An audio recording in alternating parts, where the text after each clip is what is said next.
Coming up today on David versus Goliath. You're listening to the smartest data transformation guy on the planet, and this crazy lunatic with spiky hair and a Capricorn on his shirt. And then don't be afraid to ask for the money. Welcome to today's episode of David versus Goliath, a podcast dedicated to helping small businesses leverage technology to not only help them compete against their large competitors, but win. Your host is currently the CEO of Anthem Business Software, a three-time Inc. 500 recipient, and a serial entrepreneur with a passion to help small businesses everywhere find, serve, and keep more customers profitably. Please join me in welcoming your host, Adam DeGrade.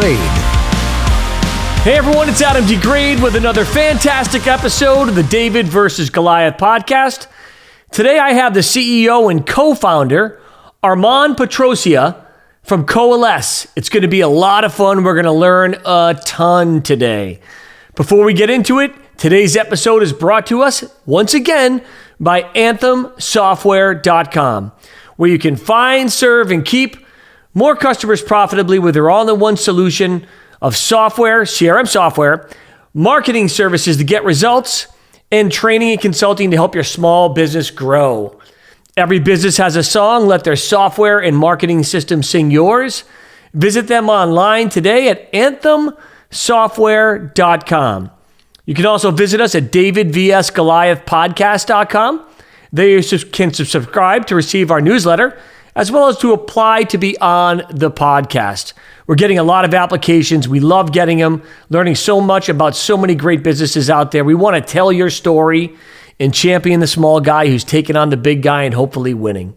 You can also shop there. Take a look. You can even get a little hat, little mug, little t-shirt. You can also, while you're there, ask me a question. If you want some free advice, don't be afraid. Right on the Ask the DVG a question box right there on the website. We'd love to see you. And thank you so much for being a loyal viewer and a loyal watcher and listener. If you've never subscribed, we have a lot of people who watch have not subscribed yet. Would you just do it and subscribe? That way you can actually get immediate notifications of when the episodes come out, which is about every Wednesday at 7 a.m. Eastern Standard Time. Well, it's so exciting for me because I released an album several weeks back called Adam Degrade the Calm. You're looking at the actual CD right now.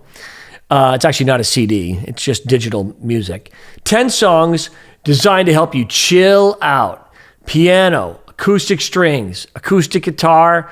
It's just something I've always wanted to do in my life, and it's awesome just to put it on. Helps you relax when you're all stressed out. Running your business, or burning that fire down, or putting that fire out at your business. It's a great way to relax. Well, with no further ado, let's get into it right away with Armon.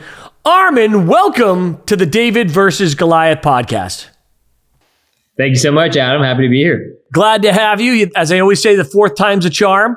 We've had, in business, they call these things snafus, where we end up double booking ourselves, and that's happened a couple times with Armon and myself as well, too. But we're so glad to have you on here today. I've been looking forward to talking with you. We're going to learn a lot about data transformation. For those of you that are in data, that listen and watch the podcast, I build software, and data is critical. So I've been very interested to have you on a little bit and talk a little bit about Coalesce and about your passion for data and how you got to be passionate about data. People say, how can you be passionate about data? Well, you can be passionate about anything.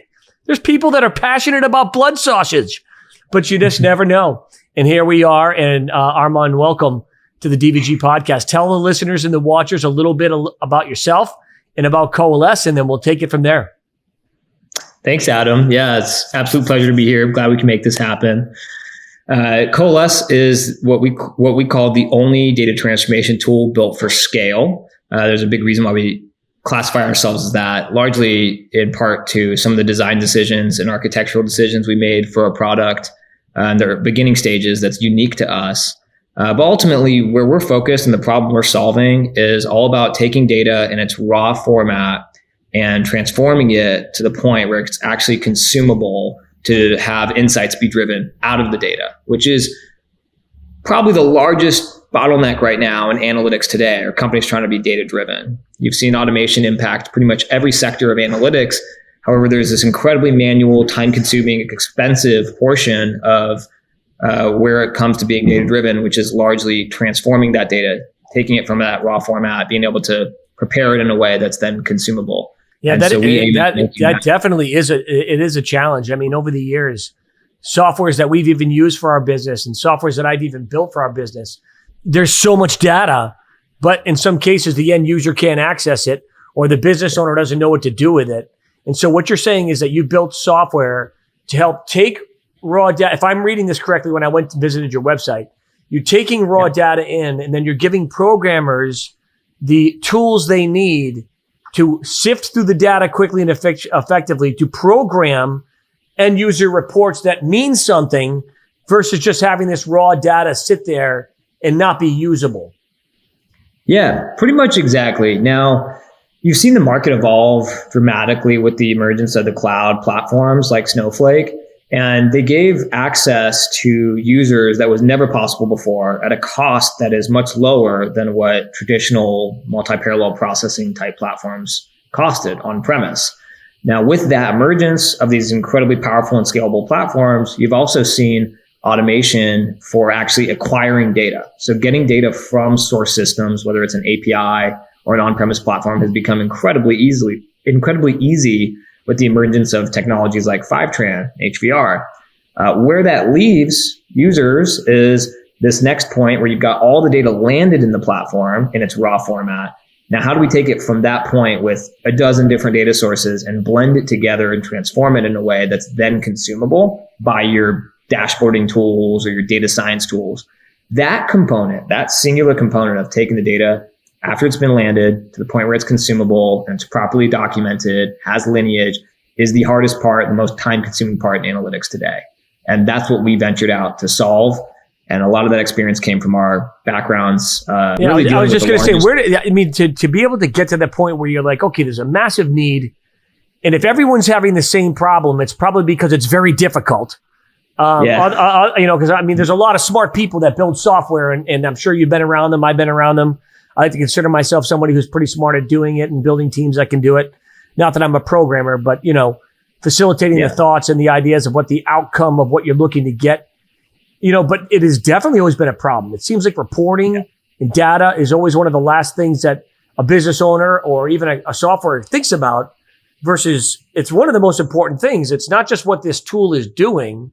It's what it's gathering and then what you can consume to change what the tool is doing.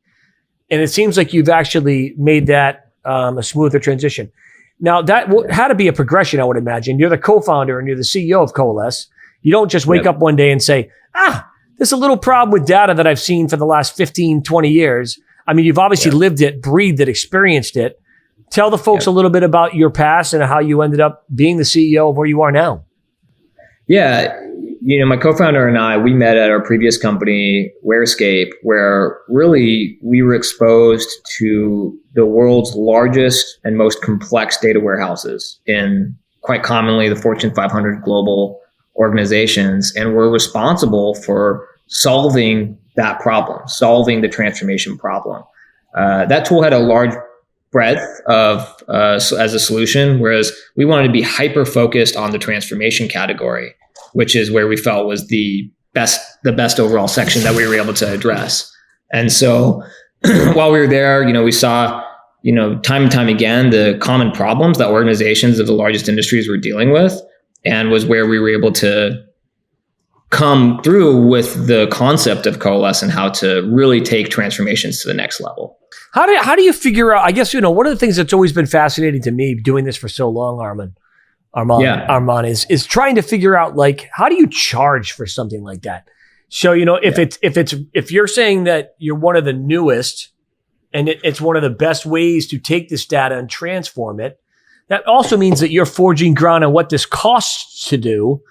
How do you price it? How did you give thought to that before you started the business? How did you map that out? These are all fascinating. And I think people, a lot of people listening and watching the podcast right now, they have great ideas, right? But in some cases, they're new ideas. And if you have a new idea that's never been done, you're the one leading the forefront. You have to, is there demand? You have to market to the demand. Then you have to be able to meet the demand. And then you have to understand what that demand is willing to pay. How did you go about that process at Coalesce? Yeah, it was actually a bit more straightforward than I think it is for other companies at our stage. But really, at the end of the day, was that because of your experience, or was it? Yeah, a bit of our experience, as well as the way that the value is driven from our technology, where what you've seen is the data landscape and data volumes have grown exponentially, but the actual personnel that can support data use cases has not grown in a linear fashion comparatively. So you're seeing all organizations, every organization, regardless of size right now, is looking for data people, data engineers, data warehouse people, data architect resources. And there's such a massive labor shortage for being able to support those use cases for well-skilled, highly trained individuals. And so with Coalesce, we're able to empower teams of users that are already at an organization that's looking for people that they can't find, which is not a very inexpensive hire, as you can imagine, trying to bring on data people in this tough of a market. And so what we're able to do is demonstrate massive value gains from a productivity perspective and equip the existing team with the technology and almost resolve any needs for additional headcount. Oh, that's fascinating. So if you got a team of 6 people and you're looking to add that data expert, and but you have a relatively good idea of what you're looking to get out of it, you just don't have anybody to do it. You're saying that tool can bridge the gap. They can save some money. They don't have to necessarily get that person. That's fascinating. Yeah. Is it an API? Is that how it works? Are you just integrating an open source to these different softwares? So we sit on top of the database platform, so in this case, Snowflake, and we leverage the platform as the compute engine for all the database transformations. So in other words, most organizations already have a team of people, whether it's one person or a team of 6, like you mentioned, and they're looking for more to keep up with the demands from the business. And instead of having to go and try to recruit or find those resources that are pretty hard to find right now, those users in this whole per user licensing model would purchase Coalesce and be able to deliver as if they hired a dozen more people and scale a lot more efficiently and manage the project at scale. But it's a pretty lightweight software. Like, we don't host any data. We don't store any data. And so from a security concern, it's quite easy to procure. It's largely around how do we make your existing team more productive so that you can be effective without going out and having to bring on people that you can't find in the first place. Yeah, that's great. Yeah, when you were thinking about Coalesce and you're the co-founder with your business partner, I talk about five stones at every business, no matter what size you're at, needs to be successful. I don't know if you've seen the podcast, if you've watched any, but I'm always talking about the 5 things. One's is plans with goals. That's the very first thing you have to have. You have to know where the hell you're going and why you're going there. And you got to have a plan that actually makes sense to get there. Number 2 is the people. Number 3 is the technology. Number 4 is the process and how we leverage the technology with our people. And 5 is courage. So before you started Coalesce, you were working at another very successful business. You learned a lot. I call it defective capitalism. You went from there, started your own thing, and now you're doing your own thing, right? Where people will eventually leave you and go do their own things, which is awesome, by the way. Happens in my businesses all the time. But when you sat down, did you say, this is the need? How granular did you get to your planning? Did you go do fundraising? Did you actually go do a round of funding based on ideas that you have? Did you bootstrap it? I think I have all different shades of businesses that watch and listen to the David versus Goliath podcast, from the single guy who put his last 20 grand on his credit card. That was my very first business, by the way. I maxed out 200 grand in credit cards. My very first business, because I didn't know how to go ask for money at the time. I still don't like to do it. I only invite friends and family, to the business. Yeah, neither do I. Yeah. It's a weird feeling. It's a totally weird feeling. It is a weird feeling. Then to the other businesses that, they're pros at raising funds. They've done a Series A, they've done Angel, they go to venture, they do the whole typical stuff. Where do you fall into that category? And plans and goals, and then fundraising. And how did that all tie in? Yeah. So because of our backgrounds at the previous company, we were exposed to the problem so many times that it was pretty clear exactly what we wanted to do. And when we ventured out on Coalesce. Now, in the beginning stages, bootstrapped, right? Self-funded, both Satish and I invested. Pretty quickly after that, as we started to shoulder tap some of the people that we used to work with or people that were exposed to this problem time and time again, we raised a family and friends round, kind of like partner driven, just people that had been exposed to the space for a while. And we were in stealth mode for quite some time there. So as you can imagine, being in stealth, but also fundraising is a little bit of a weird situation to be in, but ultimately was, a successful experience. And that's really what drove us and gave us the ability to build so much of the product in stealth mode prior to raising our institutionally backed seed round from venture capital, both 11.2 Capital and Great Point Ventures. And that process, it's process in the world, by the way. I've been through 3 exits in my business, and I've probably met with 50 to 60 PEs, venture firms. Yeah, I don't know, man. I don't know. I'm going to be polite because they always end up giving me money. But it is nothing short of torture. And sometimes I wonder if the Iron Maiden would have been more fun.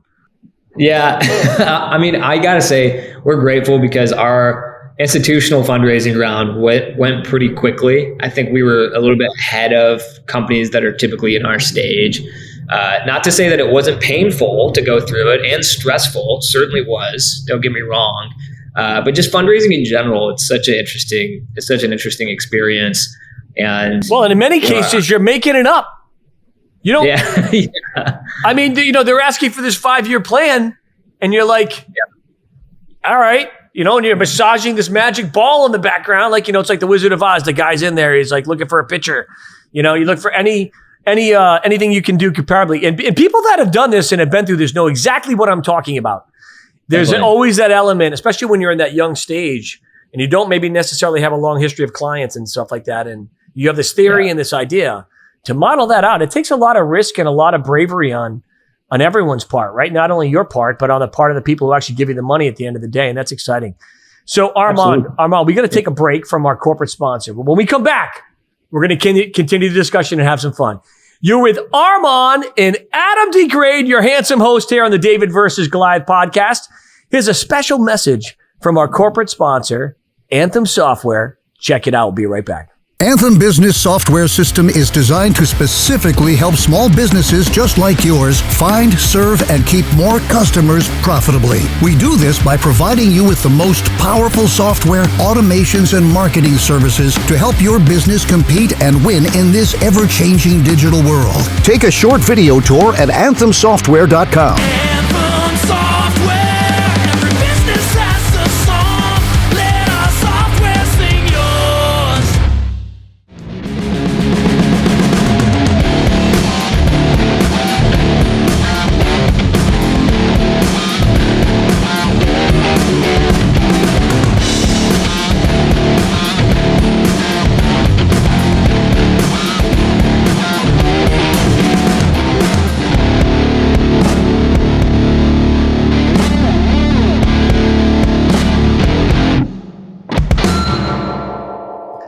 And we're back with Armon and Adam D. Grade, the shortest break in the history of the world as far as Armon is concerned. It's literally a half a second. For those of you who are watching the podcast, it was about a minute, but we're glad to have you back. Now, Armon, with your team currently, so you went out and you raised, we were talking about fundraising. So, you did I like it. You started it with your own money. You went to your friends and family, said, hey, I need a little more money, right? You built the product, you got the concept. It wasn't like your resume was, my first resume was, I quit radio and I'm going to start a software company. Oh, you seem like you have a lot of experience doing that. Your resume was a little bit deeper in the tech field, which definitely helps when you're going to raise institutional funding. So going through that process, as you said, was smooth and quick. That's awesome. How big is your team currently right now? We just passed the threshold of over 30 employees. So. That's great. Yeah, we've been moving pretty quickly. I think a big part of why we're so blessed to be in the situation we are in is because we had so much time in this exact space, solving this exact problem. Being able to bring on some serious world-class talent has happened pretty damn quickly. And I was looking at your website, some of the people that you have. I mean, these are no joke individuals. These are people that have been around for quite some time and definitely have a good background and good experience. What was the process of recruiting them? Did the venture money help you get that? So funny. It has to be, right? It's like that's one of the areas they're supposed to help. I mean, I would imagine that they helped you get some talent. Certainly that helps a lot. I would also say that it's kind of funny because we've seen a lot of our early stage investors actually join Coalesce after making an investment in the company. So they invested in our pre-seed round, for example. And then as we continue to grow and expand, they were the first people in line to jump on board. Interesting. And so we've got a nice philosophy here where we feel if anybody could be a potential value add as an investor, then we should find a way to get them on board, get some skin in the game. And that's really paid awesome dividends where a lot of the people that have jumped on board have been investors in the past for Coalesce. And it just shows how much they believe in this business and the mission that we're on. And so we've been so fortunate to this point where we've not had to have a single recruiter make a placement at Coalesce. It's all been through a network. Yeah, you'll get, once you cross over 50, 60, 75 in that range, it starts to get a little hairy and weird. And HR directors are critical of that whole time. Everything just gets a little weirder. And especially, you're based out in California, right? Yeah. God, love you. I mean, no offense to California. I would never start a business there. It's tough. Now, if you change your rules and laws and everything else, I would definitely start a business there. I would live there. So anybody from California watching this podcast, for the love of God and country, become business friendly again, because we'd all love to be out there. Yeah, it still is the hub for analytics. What we're well, you have to be there. You're not going to be in Boise, Idaho. I mean, you could be in Boise, Idaho, but that's not that's not necessarily the thing. So you've got your team in place. You're about 30 employees. I tell people all the time, once it gets to like 50 employees for me, my eyes start to glaze over. Mm-hmm. I start to get really weird. I mean, it's like I just start to hide in my office and play video games. And that's when HR directors come in and they make a huge difference. Now, with your current team, how many of them are dedicated to selling right now versus building? Yeah, about 10 are dedicated to selling in different ways. I mean, really at the end of the day, you're either building something or you're selling something. And, I would say about a third of the company right now is focused on go-to-market commercials. And what is the process of doing that? I mean, when it comes to technology and marketing, are you leveraging? I mean, you built a beautiful website, obviously. I'm sure you're leveraging your digital presence.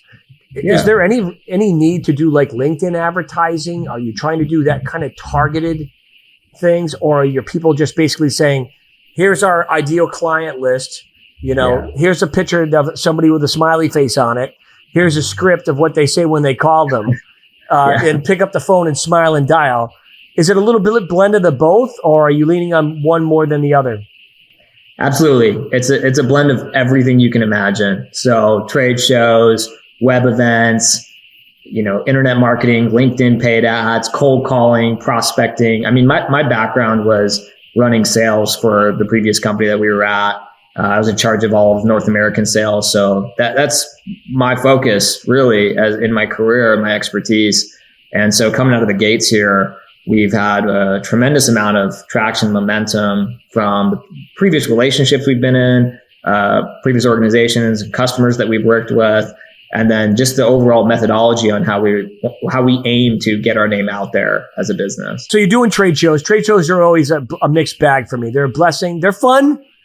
But if they're like 3 days, once you get to the third day, you want to, you're just looking to escape, right? At that point. It depends how much you drank, really. Oh, that is absolutely always. And I don't know many trade shows where people are not over drinking. Yeah, definitely. It's kind of like, it's like a rite of passage, If you're, And my last business, Armon, you'll love this. We did 78 trade shows a year. Whoa. And my team, man, was barely ever home. I worked, I only worked a half a dozen of them at the end, but in the beginning, I think the first year I did 24. Dude, my business partner did 45 right the year before COVID himself. And, it is brutal on the body and on the mind to do those shows, but they're good sources of business.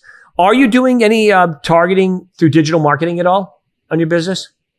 Yeah, definitely. What have you found to be successful for you in reaching businesses?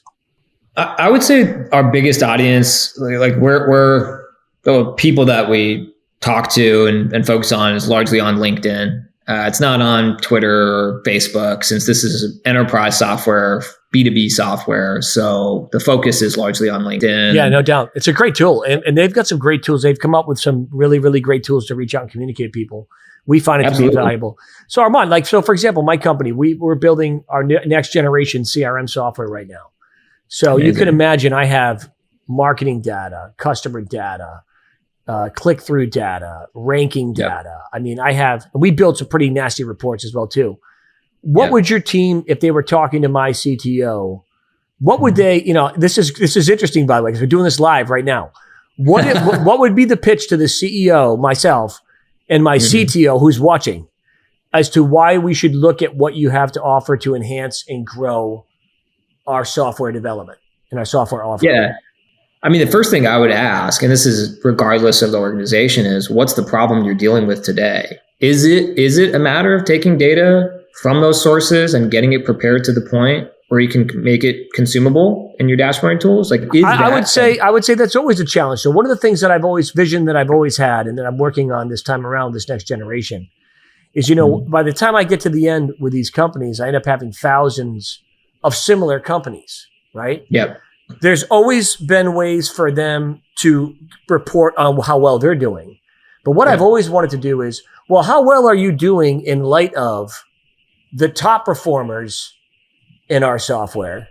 And then what are the steps that you can take to become that? What is the missing delta? Is it daily activities? Is it marketing efforts? Is it volume of tweets? Is it volume? You see where I'm going with this?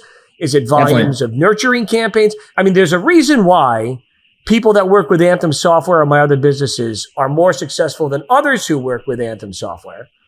And I've always wanted to look for that magical, what is the difference? Is it the amount of time they spend in it? Is it how well they answer their phone? Is it the length of their phone calls? I mean, we have all of this kind of data in the software.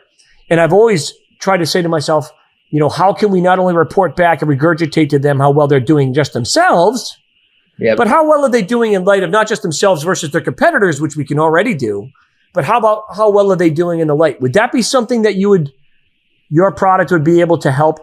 Bingo. That's exactly right. So taking all that user data, trying to make sense out of it, once it's been landed into your platform, actually transforming it and being able to iterate off of it, understand and ask a question about a specific type of user who you're seeing that is more active than a different user leads to so many different questions. Why is that person or why is that demographic more active? What is that demographic that causes larger activity?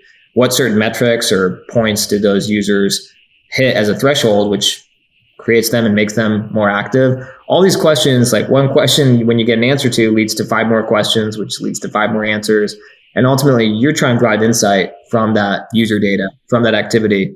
That is exactly where Coalesce would come and help. I like that. So I think so. That's definitely something we're gonna want to chat with you at some point in regards to that, because I think it's not just so many people are looking for different things, right? And so at the end of the day, I've been doing this for so long now. This is like my 4th software I built. I'm trying to figure out a way how to automate things that I know are key indicators as to why people are successful in the past, right? So if you can automate those key indicators that people were successful in the past, you don't have to rely on a human effort to actually do it. But then there are things from a human element and a human user perspective and a human sentiment, so to speak, that we've actually looked at over the years as well too. And we used to do sentiment call analysis. So we would capture, record all the phone calls from all the doctors we work with, and we would grade their calls based on the sentiment of the actual call. It was pretty wild. Yeah. So whether it was green or yellow or but I never. You remember, you're only giving them back what they're doing. You're not giving them back what the whole is doing. And so that's where I think the magic is going to come into. And for anybody watching and listening right now, these ideas are being trademarked, so you can't steal my ideas. I'm just kidding around. This world of software is so big, and there's so many of us, so much opportunity, and there's such a great need for this type of stuff. It's awesome to have someone like you on our side. So we're going to take another break, and then we're going to come back for our final segment, and we're going to have a ton of fun. You're listening to the smartest data transformation guy on the planet, and this crazy lunatic with spiky hair and a Capricorn on his shirt. That's right. You must be watching the David versus Goliath podcast. Stay tuned. We'll be right back. Northeast Capital has an exciting new program we offer to equipment and software dealers. It provides you the appearance of a private label captive financing program. We call it Our Financial Services. Using Our Financial Services, you can offer your customers your own financing program, including industry-specific payment calculators and unique payment options. Northeast Capital administers a private label program tailored to you and your customers' needs. Learn how we can help you reduce receivables and qualify for your own private label finance program.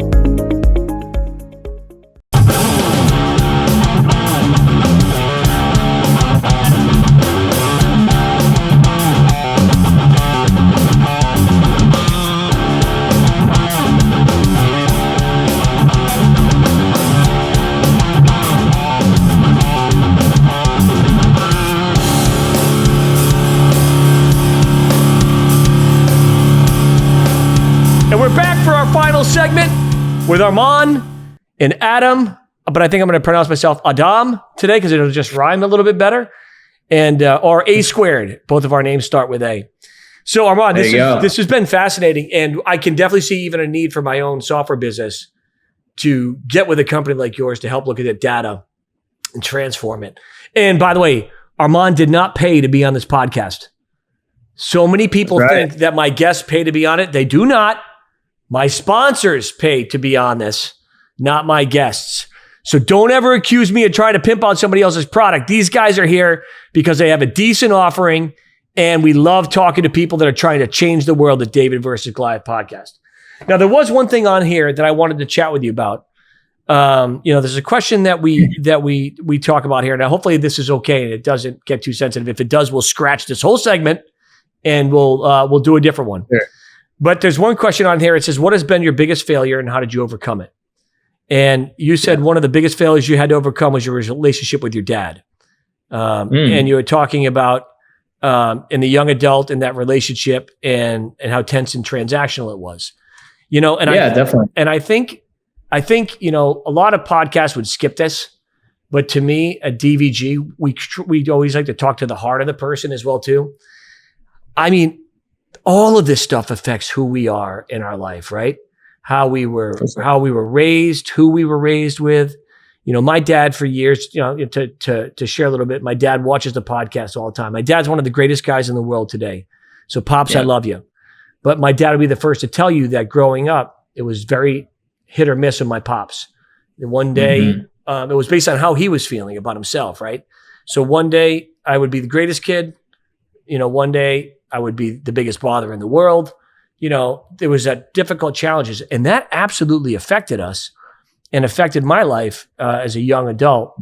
And I actually, when I was 16 and 17, did some family counseling, not only with the whole family, but with myself, and continued even after that to deal with some of those things. So I wouldn't replicate that in my children going forward.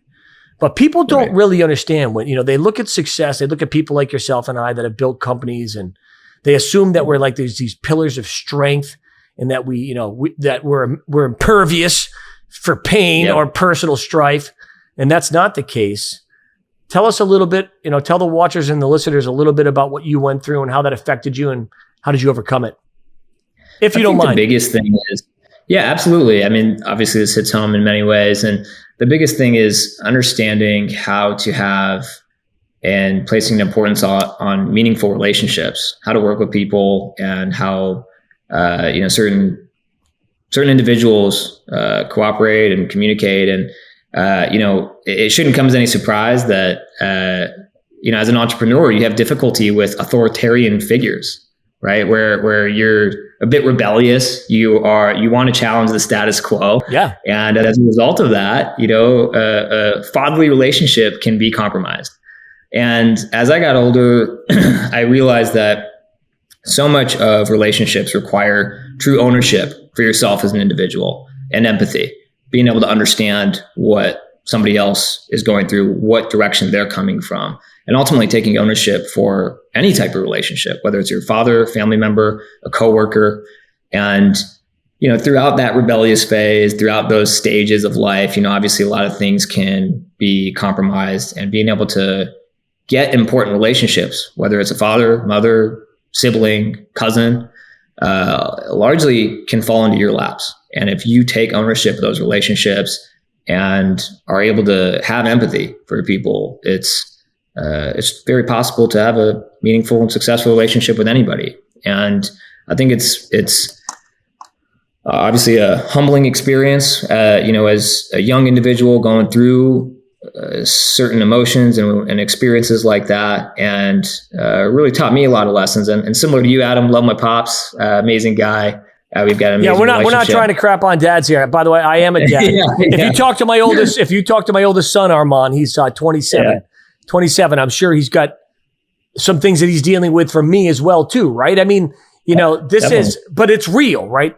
These are real things that entrepreneurs deal with, and I think you said it great. I mean, I've always had a saying in my life that everybody has a story.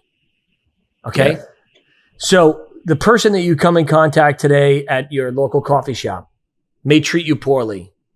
Before you overreact, which I have done, I don't know if you've ever done that. Overreact. Take a beat and say, well, maybe they had a bad morning this morning. Maybe there's something wrong in their story. And it's always trying to believe the best in people. So, I think what happened to me as a teenager is you start to look at your father, and my dad was a very successful radio personality. And, he was always on stage. He was very gregarious, but he struggled with some personal addiction issues and things that he publicly talks about. So I'm not betraying his confidences at all as well. But as I went through that, I was only looking at one part of my dad and was missing a lot of the positives in life, right? Mm-hmm. And so one of the best things in the world, my last business partner, Tim Sawyer, taught me and always used to say to me, and it hit me hardcore, is you can't love half a person. So you can't just love them when they're doing the things you like. Love is not necessarily being a punching bag, but you have to know, I love this person. I'm going to believe the best in this person. And what is the positive I can try to find? Now, so there's some people, man, Armon, you know this and I know this. It's hard to find anything in there that's positive, right? And in some cases, you got to, wipe the dust off your sandals and move on. There's no doubt about that. But if there is an element where the people you're working with that are difficult or yourself is difficult, but you're at least open to having that discussion, there can be healing and there can be positive things that we glean. I've learned so much from my father. My dad is a radio Hall of Famer in New England. And Look what I'm doing right now. I didn't just wake up one day. This is a gift that I've seen him do his whole life, right? So I'm grateful for that. But the things, I think what I want to admonish my viewers and my watchers and my listeners to think about is everyone deals with personal pain. And it absolutely will affect you in your business life and your personal life. Do what you can to be the best person you can be, to heal those relationships, to forgive where forgiveness is necessary, to move on where moving on is necessary, but always do it with love and the spirit of kindness to your best of your ability. And if you do that, and by the way, because Armon, you're going to learn this, by the way, as you start to go in business and you become really successful, which I have no doubt in my mind you will, people that you think are your friends aren't, and people that you didn't think were your friends are. And you find these things out as time goes on. However, don't become bitter, become better. And I'm glad that you let me talk a little bit about that segment. Is there anything else you want to say about that before I move on to the next subject? Similar to how you put it as well, I think the most common thing and one of the reasons why such an important experience is coming to the conclusion of, and I say this all the time with our company, and when we've got tension in between certain roles or different positions, is seek first to understand, then to be understood. And really, that's a great rule of thumb for every aspect. Sounds like an old Catholic hymn. I love it. Yeah, I don't know where I heard it. I'm not a Catholic, but my old Catholic days when I used to go hang out in the Catholic church, I think there was a song that they used to sing that basically said, "Seek first, and then all these things will be added to you." But they say to remove the plank out of your own eye before you try to move the speck out of your brother's eye. Yeah. Those principles, man, they work in business too. And I think that's awesome. Well, thank you so much for allowing me to take that journey. I know it's not comfortable sometimes, but that's what makes this podcast a little bit unique is we believe that personal life does affect business and that these are real things that people deal with, and we want to deal with them here on DVG. Now, the final stone that I talk about with people is courage. So you had a great paying job. Clearly, you could have gone and worked for just about anybody with your resume. It takes a lot of courage to go out and slay that giant, in some cases, which is your own fear, uncertainty, and doubt. What was the intangible for you, Armon, to help you decide that this was the right time for you to take that leap, you and your business partner? That's part one. And then part two, what advice do you have for someone who's maybe in the same spot you were in at that moment? Yeah, definitely. So great question. Great two questions, actually, I'd say. The first answer as to why I had the courage to do this, why my co-founder and I did this, somebody actually had asked me that a while back as well, one of the investors that we had. And my answer was, I really didn't give myself another choice, to be honest with you. I had built up over the course of my career to put myself in a position where if this opportunity presented itself, that I would have to take it. And what I mean by that is, I remember the moment where I was really in the determining phase of pursuing Coalesce. And I felt like if I went anywhere else, if I did anything else, if I went to any other company and I woke up every morning and I looked myself in the mirror, I would have felt so ashamed because we had such a unique exposure to a problem that plagues so many businesses and so many people. And to not pursue that and not go solve it once and for all would just be such a shame for myself. And it would be something that I would look back on in life with regret, reluctance, and I just couldn't, it would keep me up at night. Yeah. And so that was one of the biggest determining factors and it was not easy. It took months to get over that position, that period. And, it's a difficult thing because like you said, you walk away from a high paying job, security, you don't have to worry about meeting with the suits and now you're going to become a suit. Yeah. Yeah, exactly. And so you're always railing against the man. And then all of a sudden you're like, I'm going to become the man. Yeah, exactly. So it really didn't feel like I had a choice, to be honest with you. What we knew, it was like the curse of knowledge in a sense, where we felt like, hey, we're looking around the market, we're seeing new players emerge. Nobody's really, really solving the foundational problem of what we've been exposed to. And I just felt I had to do it. I knew I always had an entrepreneur bone in my body. I'd always loved business and it felt like it was time. And so although it felt, maybe a little early, like you're not ready for it, I don't know, should I do it? Should I not? You end up pulling through with that courage, like you said. And the best advice I could give to anybody in this similar situation, whether you're thinking about starting your own business or, it's a little bit down the road, is put yourself in the position to have that financial independence as quickly as you can. And throughout my career in the early stages, I was very blessed to be able to start, a real estate business as kind of like a side hustle, which allowed me to have the passive income so that when I came to the point where the opportunity presented itself to run a business and start a business and bootstrap, that I was in the position to do so. And that's one of the reasons why I say didn't give myself an excuse. I had a decent income coming in where I was comfortable. I didn't have crazy expenses. I was, very conscious about when this opportunity would come. And if I walked away from it after so many years of building up that opportunity, building up that ability, it would have been such a shame. And so as a founder, as an entrepreneur, do everything in your power to put yourself in position to be financially independent, even if you're just scraping by. So that way you're able to go and pursue something bigger that solves a problem for a large community of people and something that you're passionate about. Because otherwise it's incredibly stressful, as you know, Adam. And not being in that position just makes it harder to make decisions. It makes it harder to look into the future and make educated and informed decisions instead of ones that come out of stress and negative emotions. And so being able to put yourself in a position to have that independence, I would say, is the best advice I could possibly give. And then just never give up. And then don't be afraid to ask for the money. Armon will tell you that as well. Money either. Yes. Yeah, because just asking for the money I used to have a little button.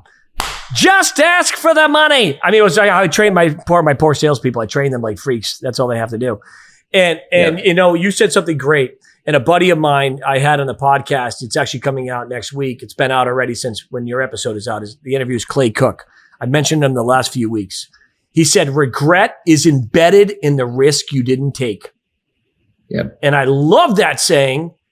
And I always say hesitancy is the death of the entrepreneur. Action is the life of the entrepreneur. Now, Armon, have you had a good time here on DVG today? Absolutely. It's been a blast, Adam. Thanks so much. It's been awesome. And I'm not kidding, by the way. We are going to talk later this fall because I've got so many other initiatives, but make sure you tell your sales guys, don't forget to reach out to this cat in the fall because I'm definitely going to want to take a look at what the Coalesce layer and the data transformation piece on top of our software. This has been great. How do people find you if they want to find you, Armon? If they want to find me personally, you can just find me on LinkedIn, Armon Petrossian, but I think I would direct you over to our website, coalesce.io. A bunch of great content there. Feel free to kick off a free trial if you want to go self-service option and just play with the tool before engaging with anybody, or check out a demo, check out one of the webinar recordings we recently did. We're here for you. We're here to help when it comes to data. So there you go. Armon is one of the small guys taking on a big problem. And we would love to have you back maybe 18 months. You can let us know how you're doing over there. It's been a joy having you on the David versus Goliath podcast, where you get education, inspiration, and most importantly, activation. I'm your host, Adam DeGrade. You're watching the David versus Goliath podcast. We'll see you next week.